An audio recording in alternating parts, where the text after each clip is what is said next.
The husky refused to leave the baby's room. No matter how many times Jake and Caroline dragged him away, shut the door, or scolded him, he always returned. They thought he was jealous. They thought he was confused. They thought he just wasn't adjusting to the newborn.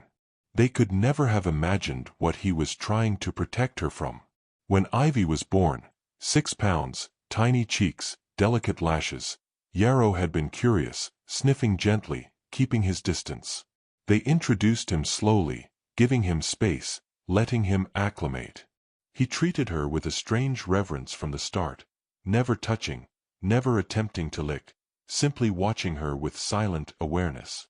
But now, 6 weeks later, something had changed. Every night, once Ivy was asleep, Yarrow stationed himself outside her bedroom door like a soldier. He whined softly, as if pleading. He scratched at the wood until the varnish splintered. He pressed his body flat to the floor, nose shoved under the threshold, inhaling deeply. Jake found it irritating, almost infuriating. "He's not the baby," he muttered one night. "He can't keep demanding attention like this." Caroline rubbed her temples. Lack of sleep carved hollow circles beneath her eyes. "Maybe he's just nervous. Or protective." "He's obsessed," Jake snapped. "It's not normal." They started dragging Yarrow away every night. He resisted violently, not aggression, but desperation. His paws dug into the hardwood, claws squealing against the surface. Jake shut him downstairs, but the moment he heard the latch click, Yarrow howled. Not barking. Not crying. Howling, long, mournful, vibrating through the walls. After 2 nights of it, Jake could barely think straight at work. He spilled coffee twice. He misdialed numbers. He forgot deadlines. Their lives revolved around sleep deprivation and confusion. But then something changed, not with the dog, but with Ivy. She began waking not just fussy, not just hungry, but screaming. Her cry held panic. Not physical discomfort. Real distress. Caroline lifted Ivy one night and froze. On her collarbone, 3 tiny red puncture marks. Not scratches. Not rash. Punctures. Probably fabric irritation, the pediatrician had said dismissively earlier that week. But that explanation dissolved as soon as Caroline saw fresh marks again the next morning. "We need to change her detergent," Jake said.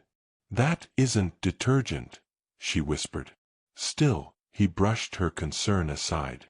Babies bruise easily, scratch themselves with their nails, irritate their own skin, nothing new. Meanwhile, Yarrow grew worse. He refused food, refused sleep, refused comfort.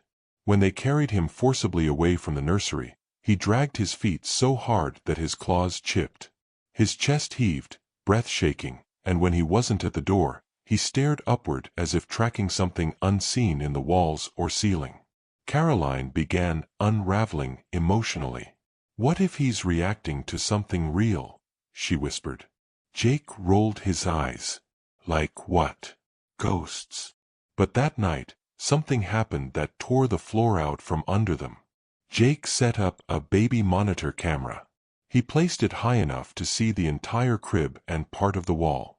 The image fed directly to his phone. He and Caroline sat in tense silence after putting Ivy down. Yarrow pushed into the nursery, ignoring Jake's attempts to guide him away. Caroline sighed. "Just let him stay, please. I can't fight him tonight." Jake relented. Yarrow curled beside the crib, rigid, eyes open. Hours passed. At 2:19 a.m., Jake woke abruptly, not because of Ivy, not because of noise, but because he had the sudden urge to check the monitor. What he saw froze him. Yarrow wasn't curled anymore. He was stiff-bodied, ears locked forward, tail rigid. His nose hovered just beneath the mattress line. He growled. A sound Jake had never heard from him. A low, primal warning, not to the baby, but to something unseen. Then the dog lunged. With explosive force he slammed into the crib's underside, nearly tipping it. Ivy woke screaming. Jake bolted down the hall. Caroline was seconds behind. They burst into the room and froze. Yarrow had something in his mouth. He shook his head violently, and a sound like tiny bones snapping filled the room. He spit the creature onto the floor. It twitched. Caroline screamed. Jake stared numbly at the thing lying limp on the carpet. A bat. Not a small one. Not a harmless one. Its wingspan was nearly 8 or 9 inches wide, membrane torn from Yarrow's teeth. Its small sharp mouth hung open, exposing needle-fine teeth. Blood streaked the carpet. Jake whispered, voice hollow, "Where did that come from?" Yarrow stood between Ivy and the creature, chest heaving. He wasn't confused. He wasn't jealous. He was hunting. Caroline grabbed Ivy and sobbed into her shoulder. Ivy calmed quickly, almost eerily so, instinctively safe in her mother's arms. Jake called pest control, called a paramedic, called anyone he could think of. An officer arrived. He swept a flashlight beneath the crib and beneath the dresser. "Sir," he said quietly, "you need to see this." Behind the crib wall, where drywall met baseboard, sat an opening about the size of an apple. Torn insulation. Droppings. Dark smudges. And movement. Wings. Dozens of them. Some folded. Some fluttering soundlessly. A colony. Inside the wall. Directly behind the baby's crib.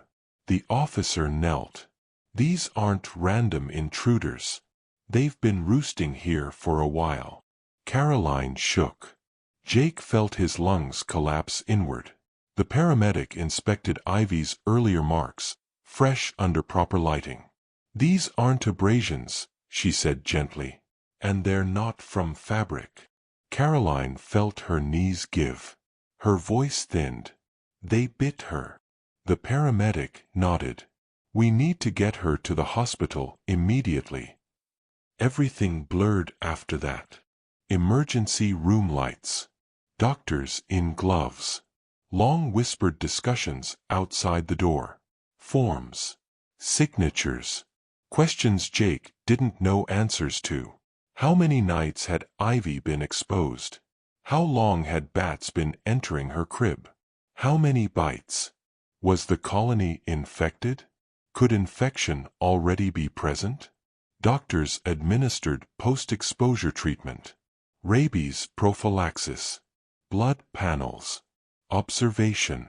One physician held Ivy gently and looked Jake directly in the eyes. "She's extremely lucky," he said. "If your dog hadn't reacted, if she'd been bitten repeatedly, we could be dealing with neurological complications right now." Jake couldn't breathe. Because every moment he had yelled. Every moment he pulled Yarrow away. Every moment he forced him out of that room. Yarrow had been fighting. Not misbehaving. Not panicking. Fighting to stop something they couldn't see. They left the hospital after clearance, with follow-ups scheduled. Wildlife specialists had already sealed the colony entrance, removed insulation, and scheduled fumigation. But Yarrow had been alone that night. Confused. Possibly waiting, stomach knotted, vigilant even though he couldn't reach Ivy anymore. When they opened the front door, he was there. Tail low. Not wagging. Head bowed, waiting for punishment. Jake knelt. His hands trembled as he cupped the dog's face. "You were trying to tell us," he whispered. "You never stopped trying." Yarrow pressed his forehead into Jake's chest with a soft tremor. Caroline sat next to them, clutching Ivy. "You saved her," she whispered. "You protected her when we didn't." That night they didn't put Ivy back in her nursery. Instead, they carried her crib to their room. They didn't ask Yarrow where he wanted to sleep. He walked there on his own, placed himself between Ivy's crib and the doorway, body relaxed for the first time in over a week, breathing slow, steady, content. He knew she was safe now. They didn't. Not fully. Only he did.